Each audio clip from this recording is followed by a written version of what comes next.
Okay, so just a quick rundown. Trigger: gaslighting invalidates your reality. Response: your amygdala floods with cortisol. Result: chronic self-doubt rewires your brain. Now, how can you recognize gaslighting? So here are 3 key signs. You're always apologizing, even when you've done nothing wrong.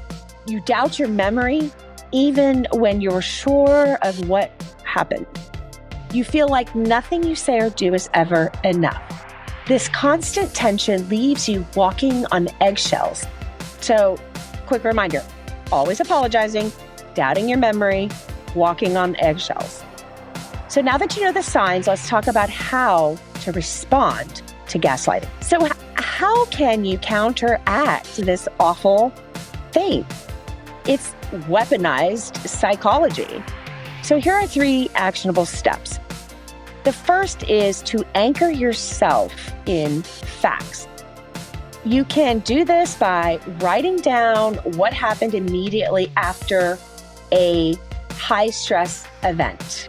As soon as you get your bearings, as soon as your breathing calms, as soon as you can focus, go and write it down. This goes back to a couple episodes where I talked about potentially just shooting yourself an email that will be time-stamped and date-stamped, and then you just shove it in a file and do not write the emotions down, just write facts. This is what happened, this is what happened, and it creates a tangible record that you can revisit later when you're not remembering something because your brain didn't code it in the moment.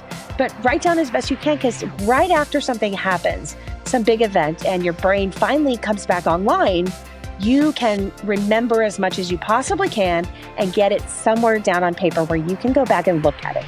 Second, talking about setting boundaries. Now, I know we talk about boundaries a lot, but boundaries, if you really get what they are, if you know what a real boundary is and how to set a real boundary, then this is gold. You don't need to convince a gaslighter of your truth. State your reality and disengage. You do not need somebody who is gaslighting you, who is convincing you that what you believe to be true is not true, to co-sign your truth. It's not happening. So state your reality and disengage. 3, find allies. Seek validation from trusted friends, a therapist, a coach, a partner. This helps rebuild trust in your own perceptions. And it never hurts to run things by friends. And it's not a, I need you to fix this. It's more of a, would you validate whether or not what I'm feeling sounds real? How would you respond to this? This is what I did. This is what I said. This is how I thought. This is how I reacted. How does that sound to you? Does it sound reasonable? What would you do instead? I mean, have these conversations with people you trust, because getting that external validation, it's not that you need approval. What you just want to know is, are your feelings seemingly valid, or is there really a lot of room for misremembering, making some kind of mistake or, off decision?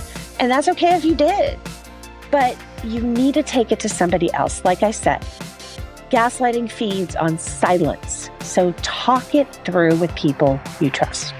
When you feel your reality is being questioned, pause and document the details. What was said, what you observed, and how you felt. It's not about proving anything to a gaslighter, to somebody who is telling you what you believe to know is true is not true, and then, kicks you into cognitive dissonance, and then you topple over that threshold that I talked about. You transgress the threshold of your level of tolerance of bullshit. And you don't know where that threshold is until you toppled over it, and then it's too late. This is not about proving anything to the gaslight. It's about giving yourself a clear foundation of truth to revisit later. So when doubt creeps in, these facts serve as an anchor, reminding you that your perception is valid. So talking to allies, writing it down, stating your truth, and then disengaging. All of these things are going to remind you that your perception is valid. Your truth is your truth. And that's how you start reclaiming your confidence and your own reality back.